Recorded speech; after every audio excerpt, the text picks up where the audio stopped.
Friends, मैं BP Rana आपका अपने channel chemistry classes bye Rana sir में बहुत बहुत स्वागत करता हूं और आशा करता हूं कि आप स्वस्थ होंगे। देखिए, जैसे कि आप लोग ये मेरी वीडियो देख रहे हैं, पहली बात तो मेरे चैनल को सब्सक्राइब करने के लिए और मेरी वीडियो को लाइक शेयर करने के लिए बहुत बहुत धन्यवाद। मैं आपका बहुत बहुत आभारी हूँ। अब बात करते हैं कि अभी कुछ बच्चों ने मुझे मेरे पर्सनल व्हाट्सएप नंबर पर कमेंट करके बोला है कि सर हमें तुल्यांकी भार इक्विवेलेंट वेट ऑफ कंपाउंड्स तुल्यांकी भार हमें नहीं आते हैं, तो कृपया एक वीडियो तुल्यांकी भार पर बना दीजिए। लेकिन तुल्यांकी भार की अगर मैं बात करूं तो तुल्यांकी भार एक 20-25 मिनट की वीडियो का काम नहीं है, क्योंकि देखिए तत्वों का तुल्यांकी भार अलग होता है। आयनों में धनायनों का अलग, ऋणायनों का अलग, अम्लों का अलग, आपका क्षारों का अलग, लवणों का अलग होता है, आक्सीकारकों का अलग होता है, अपचायकों का अलग होता है। इनकी सभी भी अलग अलग डेफिनेशंस हैं। लेकिन उसमें सबसे पहले ध्यान रखना है कि आपको तो जो मैं बता रहा था तो इसमें लगभग 2-3 वीडियो में ये बन जाएगा निश्चित रूप से।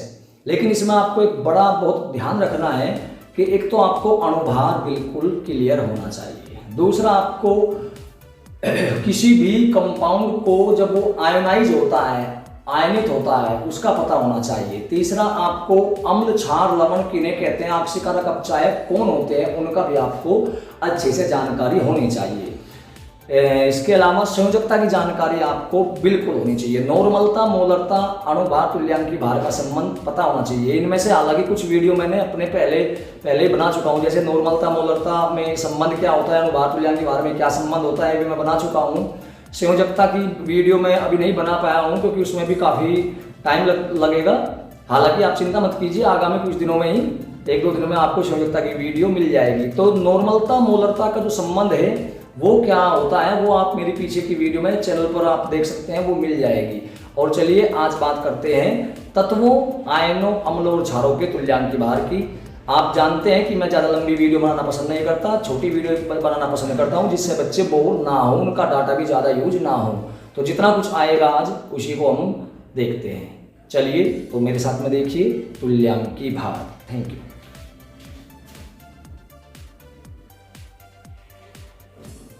तो चलिए बच्चों देखते हैं, टॉपिक है तुल्यांकी भार। तुल्यांकी भार, इक्विवेलेंट वेट, इंग्लिश में कहते हैं equivalent weight. Equivalent weight, equivalent mass भी लिख देते हैं कुछ राइटर, वेट के बजाय मास, इक्विवेलेंट मास भी अप्लाई कर देते हैं। चलिए तो हम बात करते हैं तत्व से। देखिए, कुछ बच्चों को शिकायत है कि सर जब आप पढ़ाते हो आपका चेहरा नजर नहीं आता। अरे भैया, मेरे चेहरे में क्या रखा है, बुढ़ापा है। अब आप केवल मेरा मतलब मेरा प्रचार, अपना प्रचार, अपने चेहरे का प्रचार करना नहीं है, बल्कि मेरा मतलब उद्देश्य है कि कंटेंट ऐसा हो कि बच्चे अच्छे से समझ जाए। तो चलिए हम बात करते हैं सबसे पहले तुल्यांकी भारों में। नंबर 1 पर आता है तत्वों का तुल्यांकी भार। तत्वों का देखिए, किसी तत्व के परमाणु भार और उसकी संयोजकता के अनुपात को ही उस तत्व का तुल्यांकी भार कहते हैं। किसी तत्व के परमाणु भार और संयोजकता के अनुपात को ही उस तत्व का तुल्यांकी भार कहते हैं। छोटा सा याद रखें, तत्व का परमाणु भार और संयोजकता का अनुपात, बस क्या कह देंगे, किसी तत्व का परमाणु भार और संयोजकता के अनुपात को ही उस तत्व का तुल्यांकी भार कहते हैं। बस ध्यान रखेंगे, तत्व का परमाणु भार और संयोजकता का अनुपात। ठीक है, तो इसको किसी भी पदार्थ के तुल्यांकी भार को ई से प्रदर्शित करते हैं। कहीं से प्रदर्शित करते हैं, ई से, कैपिटल ई। तो हम कह देंगे the ratio of atomic weight या atomic mass and the valency of an element is known as its equivalent mass और इक्विवेलेंट वेट। तो किसी तत्व का तुल्यांकी भार, तू भार लिख देता हूं, तू भार, ठीक है, तुल्यांकी भार E बराबर होगा उस तत्व का परमाणु भार और बटे उस तत्व की संयोजकता। देखिए, ये संयोजकता का जो मैटर है ये बार बार आ रहा है, आप चिंता मत कीजिए। मैं बहुत जल्दी करके संयोजकता पर वीडियो बनाने वाला हूँ, उसे अपलोड कर दूंगा।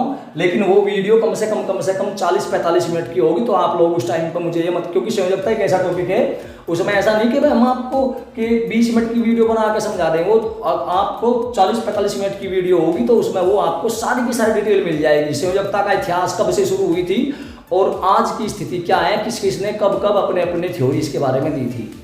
है तो तत्व का परमाणु भार बटे उसकी संयोजकता। तो जैसे देखते हैं, सोडियम का तुल्यांकी भार Na का E का मतलब तुल्यांकी भार, शॉर्ट में लिख देता हूं जिससे आपका टाइम और डाटा बच जाए।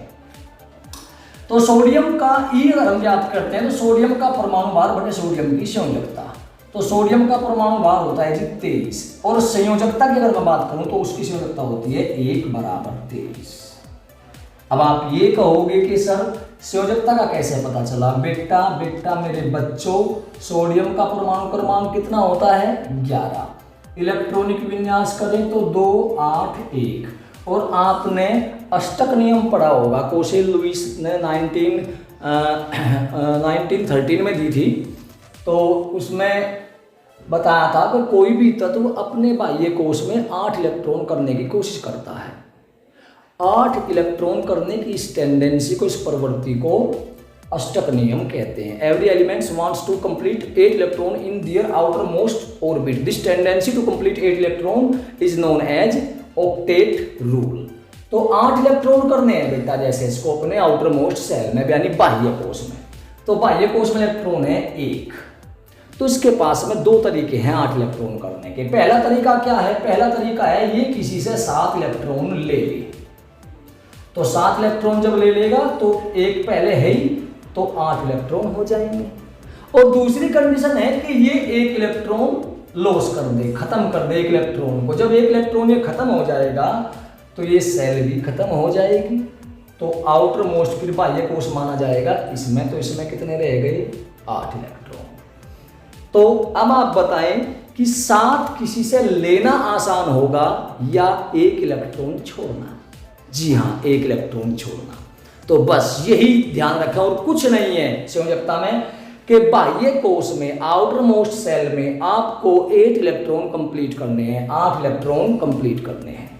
8 करने के लिए जितने इलेक्ट्रॉन कोई तत्व छोड़ेगा या जितने लेगा या साझा करेगा, लॉस करो, गेन करो या शेयरिंग करो, उन इलेक्ट्रॉनों की संख्या देखनी है। अब इसने 1 इलेक्ट्रॉन छोड़ा तो इसकी संयोजकता 1, कोई 2 छोड़ता हो तो 2। जैसे 12 मैग्नीशियम की मैं बात करूं, 12 मैग्नीशियम इलेक्ट्रॉनिक विन्यास होता है 2 8 2 2 8 2। तो अब इसके पास में वही कंडीशन है कि या तो 2 छोड़ दे या 6 ले ले। तो आपके हिसाब से कौन सी अच्छी रहेगी। जी हाँ, ये 2 इलेक्ट्रॉन छोड़ देगा। जब इसने 2 इलेक्ट्रॉन छोड़े तो इसकी संयोजकता हो जाएगी 2। सोडियम में कितनी थी 1, एल्यूमिनियम की देखिए 13 Al 2 8 3। बताइए आप, या तो 5 इलेक्ट्रॉन ले या 3 छोड़ दे। तो अगर 3 इलेक्ट्रॉन छोड़ देगा तो संयोजकता कितनी 3। चलिए 14 सिलिकॉन लेते हैं, 14 सिलिकॉन 2 8 और 4। इसके पास में दोनों कंडीशन सेम है। 4 इलेक्ट्रॉन ले ले तो भी 8 हो जाते हैं, 4 छोड़ दे तो भी 8 हो जाते हैं। तो हमें तो केवल ये देखना है कि 8 इलेक्ट्रॉन करने के लिए कितने इलेक्ट्रॉन लिए जा रहे हैं, दिए जा रहे हैं, साझा किया जा रहा है। हमें तो केवल ये देखना है। तो 8 इलेक्ट्रॉन करने के लिए 4 छोड़े तो भी संयोजकता 4, 4 ग्रहण करता है तो भी संयोजकता 4। संभवतः समझ में आ रहा होगा आपकी। 15 फास्फोरस लीजिए, 15 फास्फोरस 2 8 5।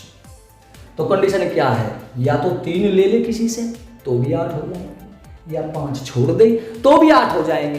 तो आपके हिसाब से कौन सा सरल है। जी हाँ, 5 छोड़ना नहीं, 3 लेना। 3 लेना सिंपल है। जब 3 लेना सिंपल है तो संयोजकता हो जाएगी 3।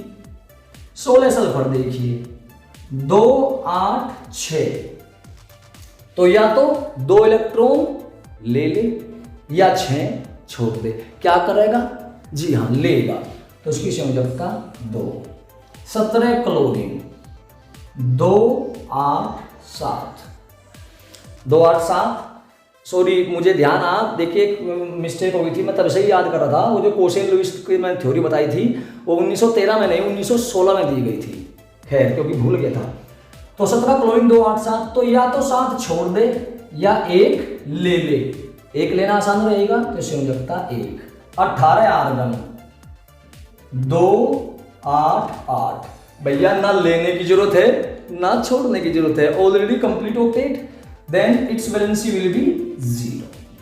तो शायद संयोजकता की थोड़ी सी जो प्रयास मैंने किया आपको समझाने का वो आपकी समझ में शायद आ गया होगा। चलिए बात करते हैं तत्वों के तुल्यांकी भारों की। तो बेटा मैंने बताया कि तत्व का परमाणु भार और संयोजकता का अनुपात, केवल ये याद रखो। परिभाषा तो अपने आप बन जाती है, परमाणु भार बटे संयोजकता है। कह दो परमाणु भार और संयोजकता के अनुपात को ही तुल्यांकी भार कहते हैं। वो थोड़ा सा साइंटिफिक और कह दो कि किसी तत्व के परमाणु भार तथा संयोजकता के अनुपात को ही उस तत्व का तुल्यांकी भार कहते हैं। चलिए तो सोडियम का तुल्यांकी भार हुआ इसका परमाणु भार बटे संयोजकता। परमाणु भार 23 होता है, संयोजकता 1 होती है, बराबर 23। बात करते हैं मैग्नीशियम का परमाणु तुल्यांकी भार। बेटा मैग्नीशियम का परमाणु भार कितना होता है? देखिए मैग्नीशियम लिखा जाता है इस प्रकार, सोडियम लिखा जाता है 11Na23। ये जो द्रव्यमान संख्या होती है इसी को ही परमाणु भार भी कह देते हैं। जो द्रव्यमान संख्या होती है इसी को ही परमाणु भार भी कहा जाता है। तो परमाणु भार कितना था? 23। अब मैग्नीशियम को अगर हम शो करते हैं तो मैग्नीशियम होता है 12Mg24। तो बताइए इसका परमाणु भार? जी हाँ 24। तो इसका परमाणु भार हुआ बेटा 24। और संयोजकता कितनी? इलेक्ट्रॉनिक विन्यासी है तो संयोजकता है 2 बराबर 12। एल्यूमिनियम का देखिए, एल्यूमिनियम का तुल्यांकी भार बराबर इसका परमाणु भार, एल्यूमिनियम होता है 13Al27 एल्यूमिनियम। तो परमाणु भार कितना है इसका? 27। जी हाँ देखिए। और संयोजकता कितनी है एल्यूमिनियम की? 3 है भाई एक कोष में, तो 3 छोड़ देगा, 5 कोई थोड़ी देगा। भाई एक बात तो बताओ, मान लिया एक ही काम एक आदमी का तो 2 रुपये से चल रहा है और एक आदमी को 6 की आवश्यकता है, तो जो 2 रुपये मांगने चलेगा कि भैया मुझे कोई 2 रुपये दे दो, दूसरा आदमी को भैया मुझे 6 रुपये दे दो, तो हर आदमी जो 2 मांग रहा है उसकी हेल्प करेगा। इसे तो केवल 2 चाहिए, अगले को 6 चाहिए। या फिर इसी प्रकार इसका 2 छोड़ने से काम चल रहा है या 6 लेने से, तो हर आदमी ये कहेगा भैया 2 छोड़ दे, तुझे 6 कौन देने वाला है। तो खैर, तो मैं ये हो गया एल्यूमिनियम का तुल्यांकी भार बराबर परमाणु भार बटे संयोजकता। अब बात करते हैं आयनों के तुल्यांकी भार की।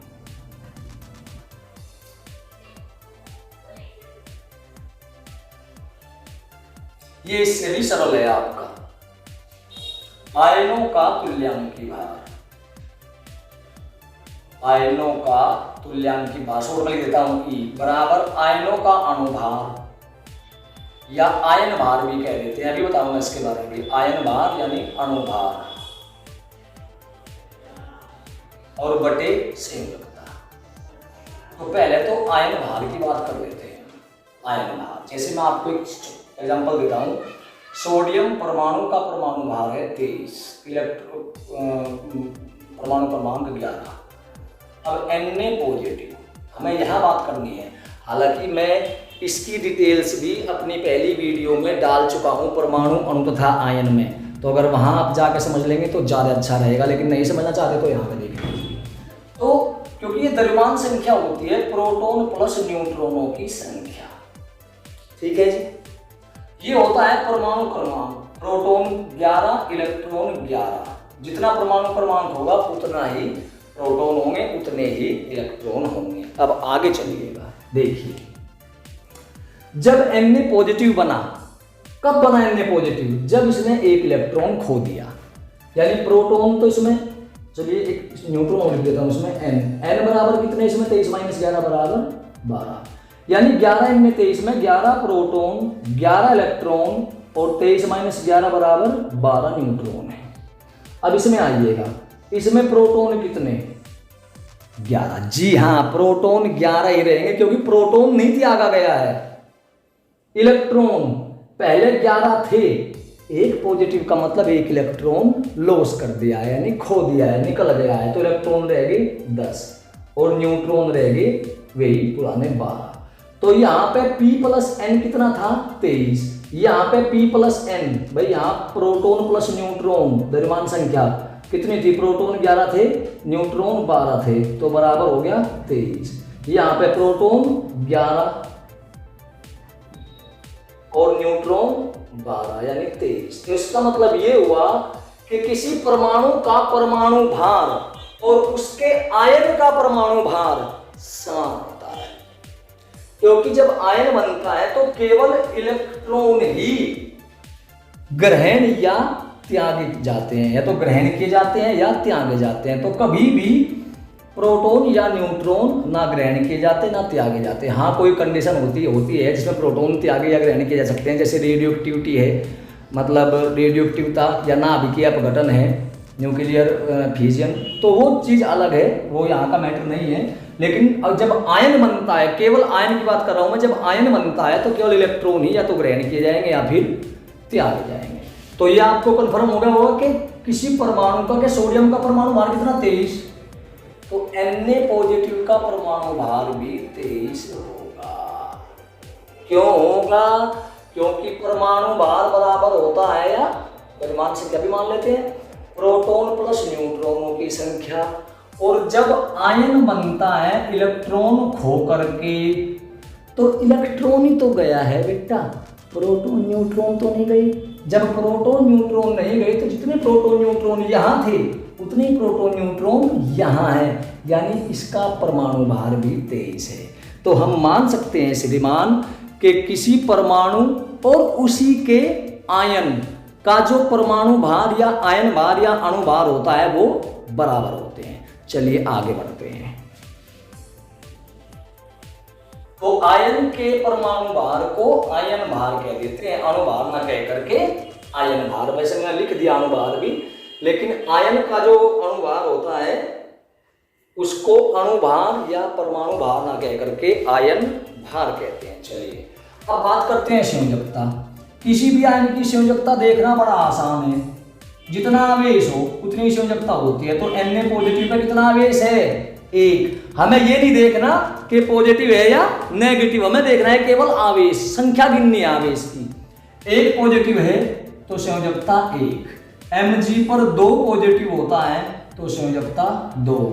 Al पर 3 पॉजिटिव होता है तो संयोजकता 3। सिलिकॉन पर मान लिया 4 पॉजिटिव है तो संयोजकता 4। क्लोरीन पर 1 नेगेटिव है तो संयोजकता 1। सल्फर पर 2 नेगेटिव है, संयोजकता 2। फास्फोरस पर 3 नेगेटिव है तो संयोजकता 3। ध्यान दीजिएगा, आयन की संयोजकता उस पर उपस्थित आवेशों की संख्या के बराबर होती है, और संयोजकता का मान केवल धनात्मक होता है और इससे पहले किसी भी चिन्ह का प्रयोग नहीं किया जाता। लेकिन कुछ लेखक क्या करते हैं कि Na पॉजिटिव की संयोजकता +1, +2, +3, ऐसा नहीं है, ये -1, -2, -3 ऐसा नहीं है। संयोजकता का मान केवल धनात्मक होता है और इससे पहले किसी भी प्रकार के धन या ऋण चिन्ह का प्रयोग नहीं किया जाता है। चलिए तो आगे बढ़ जाते हैं। तो बेटा हमें याद करना है Na पॉजिटिव का तुल्यांकी भार, जो कि बराबर होगा इसका आयन भार, वही परमाणु भार कितना 23 बटे संयोजकता। बस ये देख लो आवेश कितने हैं, कितना है आवेश, 1 बार है पॉजिटिव, तो बटे 1 बराबर 23। Mg2 पॉजिटिव का तुल्यांकी भार बराबर इसका आयन भार 24। संयोजकता कितना आवेश है, 2 बार है, यानी 2 पॉजिटिव बटे 2 बराबर 12 है। Al3 पॉजिटिव क्या लिखता हूं, Al3 पॉजिटिव का तुल्यांकी भार बराबर इसका परमाणु भार कितना 27 बटे संयोजकता 3 आवेश हैं तो 3 बराबर 9। Cl नेगेटिव का तुल्यांकी भार, Cl का जो परमाणु भार होता है वो 35.5 होता है और बटे संयोजकता कितनी है 1 ही नेगेटिव चार्ज है ना, 1 नेगेटिव चार्ज है तो संयोजकता 1 मानी जाएगी। पॉजिटिव होता तो पॉजिटिव भी 1 बराबर 35.5। सल्फर 2 नेगेटिव का तुल्यांकी भार बराबर इसका परमाणु भार 32/2 बराबर 16। फास्फोरस 3 नेगेटिव का तुल्यांकी भार बराबर इसका परमाणु भार कितना होता है 31 और संयोजकता कितनी 3। मैं दोबारा बता रहा हूं कि 3 नेगेटिव का मतलब संयोजकता 3, 2 नेगेटिव का मतलब संयोजकता 2, 1 नेगेटिव का मतलब संयोजकता 1, 3 पॉजिटिव का मतलब संयोजकता 3, 2 पॉजिटिव का मतलब संयोजकता 2, 1 पॉजिटिव का मतलब संयोजकता 1। तो 31 को 3 से भाग दें तो 10.33। थोड़ा सा और एडवांस चलते हैं। जैसे मान लिया पूछता है आपसे OH1 नेगेटिव का तुल्यांकी भार, OH हाइड्रोक्साइड आयन, तो इसका आयन भार देखो, O का कितना होता है 16, H कितना होता है 1, 17, यानी इसका आयन भार यानी अणु भार हो गया 17/1 बराबर 17। शायद आपकी समझ में आ रहा होगा। और आगे बढ़ते हैं। जैसे पूछता है आपसे CO3 नेगेटिव का तुल्यांकी भार जी,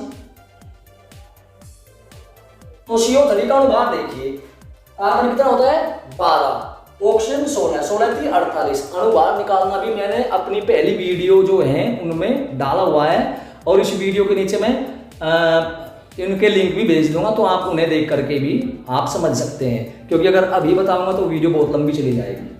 तो CO3 का अनुभार 12, 16 थी 48, 48 12 हो गए 60, 12 प्लस 48, कार्बन का हो गया 12, ऑक्सीजन का परमाणु भार होता है 16 1 का, और है परमाणु 3, तो 16 3 48, और बटे संयोजकता कितनी 2 नेगेटिव है तो 2, यानी 60/2 यानी कि 30। मान लिया आपसे कोई पूछता है SO4 नेगेटिव का तुल्यांकी भार, तो SO4 का इसका प्रकार कितना होता है जी 32 प्लस O का कितना 16, 16 चौका 64, बटे संयोजकता आवेश कितना है 2, आवेश है 2 तो बटे 2, 64 32 96 बटे 2 यानी कि 48। अब मान लीजिए कोई आपसे पूछता है PO4 नेगेटिव का तुल्यांकी भार, तो उसका आयन भार फास्फोरस कितना 31 प्लस 16 चौका 64 बटे आवेश 3 95 बटे 3, तो 3 3 9, 3 एकम 3 और 3 छक्का 31.666 या 31.67।